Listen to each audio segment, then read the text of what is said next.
कर्मफल। पुराने समय की बात है।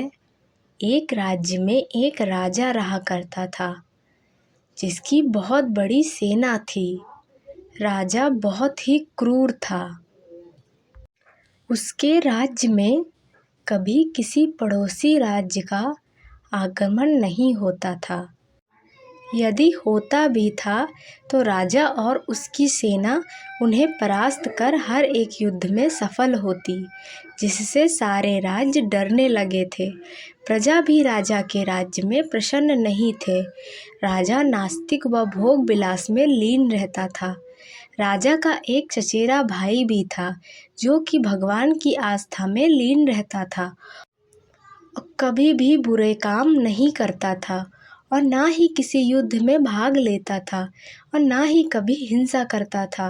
वह हमेशा ही भगवान का नाम जपता रहता, प्रतिदिन भगवान की निस्वार्थ भाव से पूजा करता और कभी राजा से मिलता तो जय श्री राम करता। राजा इससे गुस्से में आ जाता है और कहता है, यदि भगवान होता तो तेरी इतनी भक्ति और तेरे अच्छे कर्मों से आज तू राजा होता और मैं आज तेरे सलाह के रूप में काम करता। प्रति उत्तर में भाई चुप रहता है। एक दिन सुबह राजा और उसका भाई जंगल में घूमने निकले। घूमते घूमते राजा को शाम हो गई, अंधेरा हो चला था।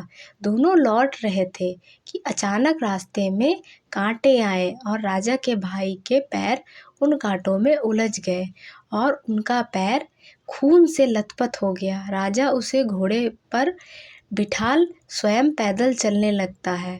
तभी थोड़े दूर चलने के बाद राजा को सोने की ईंट मिलती है। उसे देखते ही राजा उसे उठाता है और अपने भाई से कहता है, देख, तेरी भक्ति तुझे इतनी भक्ति के बदले कांटे मिले और मुझे सोना। दोनों महल में वापस आते हैं। जैसे ही महल में आते हैं, राजा का भाई मंदिर जाता है और भगवान के सामने खड़ा होकर बोलता है, हे भगवान, मैंने आज तक यदि सच्चे भाव से आपकी सेवा भक्ति की है तो आप मुझे दर्शन दें। निस्वार्थ भाव, भक्ति और अच्छे कर्मों से भगवान प्रकट होते हैं और निराश होने का कारण पूछते हैं। तब राजा का भाई कहता है, हे भगवान, ये कैसा न्याय है जो क्रूर है और सभी पर अत्याचार करता है, भोग विलास में सदैव लीन रहता है, सदैव बुरे कर्म करता है, उसके साथ हमेशा अच्छा और मेरे साथ बुरा क्यों? तब भगवान ने उत्तर दिया, बेटा, आज जहाँ तुम्हें पैरों में कांटा चुभा है वहाँ तुम्हारी मृत्यु थी, परंतु तुम्हारे भाग्य व अच्छे कर्म की वजह से तुम्हारी मौत इस छोटी घटना में बदल कर टल गई। और जहाँ तुम्हारे भाई को सोने की ईंट प्राप्त हुई है वहाँ उसके भाग्य में एक नया सोने का महल था, परंतु उसके बुरे कर्मों की वजह से उसे महल की जगह एक सोने की ईंट में संतुष्ट होना पड़ा। यह कहानी हमें बताती है कि आपके भाग्य में जो है वो आपको अवश्य मिलेगा, परंतु कर्म के अनुसार ही वह आपको प्राप्त होगा। यदि व्यक्ति के कर्म अच्छे होते हैं तो अच्छे कर्म का फल आपको ज़रूर मिलेगा। वही बुरे कर्म करने वाले को भी अपने बुरे कर्मों के अनुसार फल ज़रूर मिलेगा।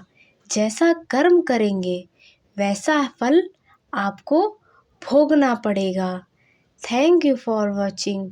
अगर यह वीडियो आप लोगों को पसंद आया हो तो आप हमारे चैनल को सब्सक्राइब कीजिए, हमारे वीडियो को लाइक कीजिए एंड अपने दोस्तों के साथ शेयर कीजिए, ढेर सारे कमेंट कीजिए। इसमें पैसे थोड़ी ना लगते हैं। Thank you.